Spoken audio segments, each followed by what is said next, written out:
रामायण में लिखा है कि रावण माता सीता का अपहरण करके अपने पुष्पक विमान के जरिए लंका ले गया था। वाल्मीकि रामायण में इसका वर्णन भी मिलता है कि पंचवटी आश्रम से जब माता सीता का अपहरण करके रावण जो है पुष्पक विमान के जरिए माता सीता को लंका ले गया था। उसका एक पुष्पक विमान जो है इस अपनी टेक्नोलॉजी से इतना लैस था कि उस विमान पर जो है जटायु नामक पक्षी ने आक्रमण करने पर भी उसको हरा नहीं पाया था रावण को, क्योंकि रावण के पास जो है पुष्पक विमान था, इतना टेक्नोलॉजी से लैस था कि वो पलक झपकते ही रावण जो है माता सीता को लंका लेकर के पहुंच गया था और जटायु के आक्रमण करने के बाद भी उसको कोई असर नहीं हुआ था। और जो आज की जो टेक्नोलॉजी है विमानों की, उससे कई गुना आगे था उसका पुष्पक विमान, और उसका पुष्पक विमान की स्पीड जो है इतनी हाई थी कि आज के विमान भी उसके आगे जो है कुछ नहीं लगते। कहा जाता है कि रावण जो है पुष्पक विमान के जरिए ही हवाई मार्ग से सफ़र किया करता था और उसका जो पुष्पक विमान है वो आज की टेक्नोलॉजी के मुकाबले कई गुना बेहतर था। और उसी पुष्पक विमान के जरिए जो है रावण, कहा जाता है कि रामचंद्र जी ने जब रावण का वध किया था उसके बाद लंका से जो है अयोध्या का सफ़र जो है रामचंद्र जी ने इसी पुष्पक विमान के जरिए किया था, जिसमें माता सीता और लक्ष्मण जी उनके साथ जो है लंका से अयोध्या आए थे। और आज के एरोप्लेन से ये पुष्पक विमान कई गुना ज़्यादा टेक्नोलॉजी से लैस था। कहा जाता है कि पुष्पक विमान की तरह ही रावण के पास कई ऐसे विमान थे।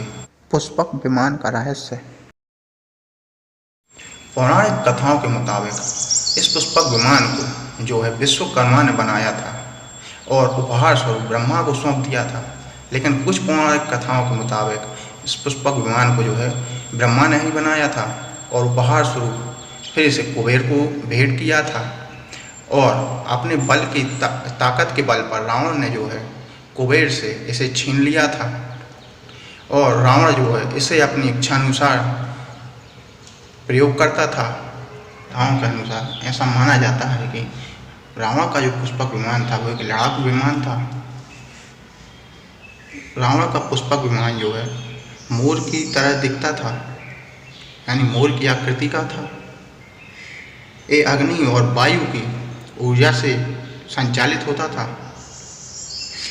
इसमें ये टेक्नोलॉजी से लैस था कि ये अपना आकार बड़ा और छोटा कर सकता था और इसकी कैपेसिटी इतनी ज़्यादा थी कि रावण अपनी पूरी सेना को लेकर के इस पुष्पक विमान के द्वारा एक स्थान से दूसरे स्थान गमन कर सकता था। ये पुष्पक विमान जो है चालक की इच्छानुसार उड़ान भरने में सक्षम था, यानी कि चालक जो सोचता था उस स्थान पर ये पुष्पक विमान उसे पहुंचा देता था। ये पुष्पक विमान जो है सभी दिशाओं में उड़ान भरने में सक्षम था।